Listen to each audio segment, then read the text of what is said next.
家好，欢迎收看中华电视的家藏中华栏目。今天呢，我们特别邀请了澳大利亚墨尔本皇家理工大学语言系主任陈杨国生女士。我们一起呢，专门来拜访了在澳大利亚出生并且长大的，在华人社会享有声望的陈妈妈。让我们一起来走进她的生活，听一听她的故事。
The Chinese community in Australia has been settled here for over 150 years. Yes, that's and right. Your family, the Great Wang family, is one of the most diligent and well-known families established in this country.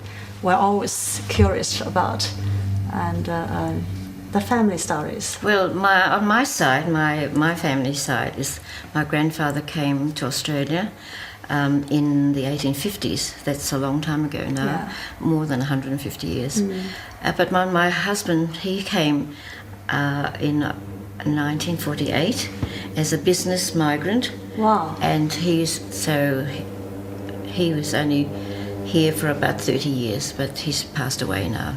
So the business was about? Our business was called David Wong and Company, so we had a very large importing business.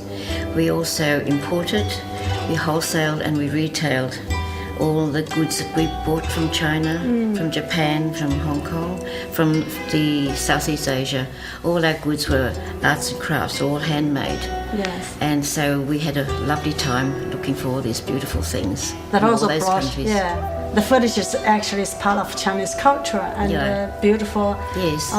arts. We used to bring antiques, carpets, furniture, and all handmade arts and crafts from China. Yes. So we went to China very often to look for all these beautiful things, Wow. which we imported ourselves and sold in our own shops.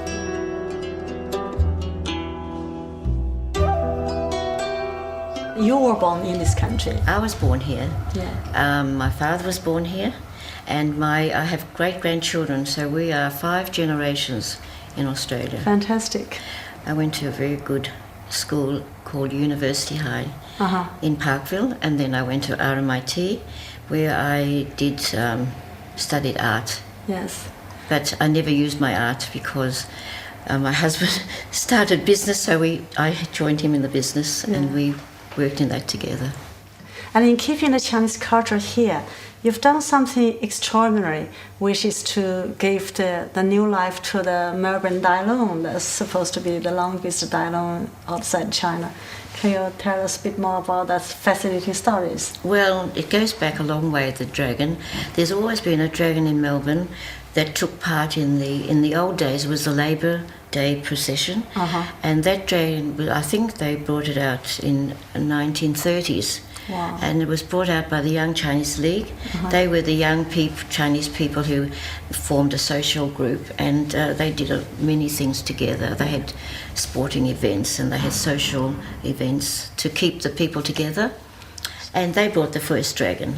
The Chinese League people approached my husband to see if he could help them buy a new dragon, because they needed a lot of money for another dragon. Yes. So they came to see him, and so they had a meeting. They called themselves a Dailong Committee. Yes. But my husband died very soon after that first meeting. And so when he died, I felt that I really had to step in and do something. So I went.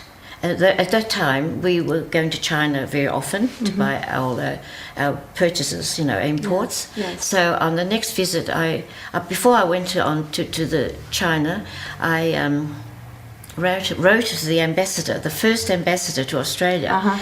His ambassador, I think his name was Joe. I can't remember his full name, but he was the first ambassador to Australia. Yes. And so I wrote to him. But he didn't reply, so I thought, oh gosh, what will I do now? So anyway, we went on to business, to the trade fair in Canton. Yes. And when I arrived there, they welcomed me and said, we'll take you to Fushan, where the dragon, we can make a dragon. Yes. Because all the ceremonial paraphernalia was made in Fushan, was famous for all the things for traditional festivities. Yes. So Mark and I went to Fushan. They didn't even know how to make one. They had no plans, they didn't know what it looked like. So I came back and we sent them the plans that we had. We sent them a copy of the scale. Did you draw that yourself or something? No, we had the original drawing. Okay. So we sent them a copy of the drawing. Actually, I've lost the drawing now, but we did have one. Yes. And the scales we sent them, so they copied that. And in the meantime, we had to raise $36,000. Wow. That's somebody's 4 year salary. Yeah, but that More was, than that. That was nearly 40 years ago.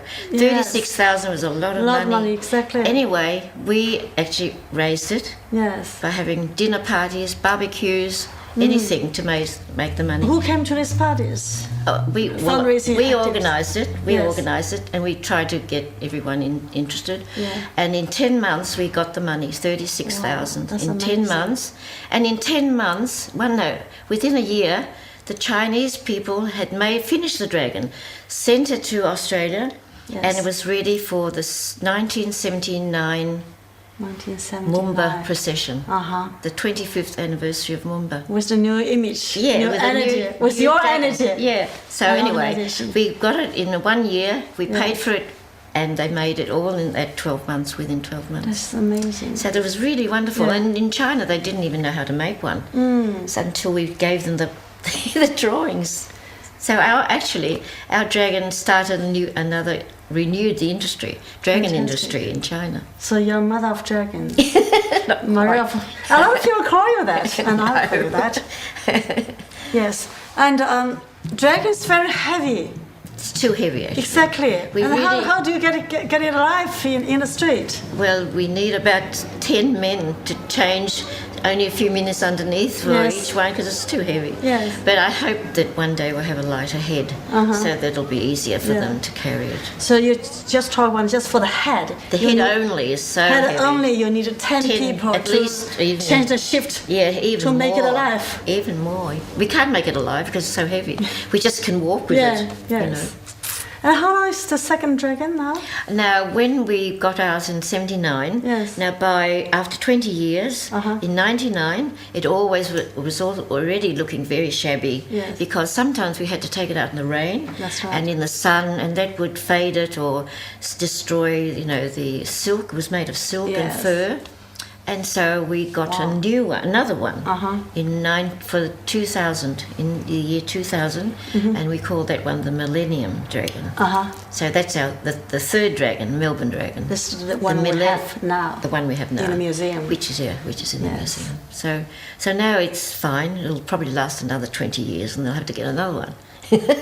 So it took you It only how lasts. many years? What's that? 30 years. It's 40 years now. 40 years. Since we got Dailong, the first Dailong.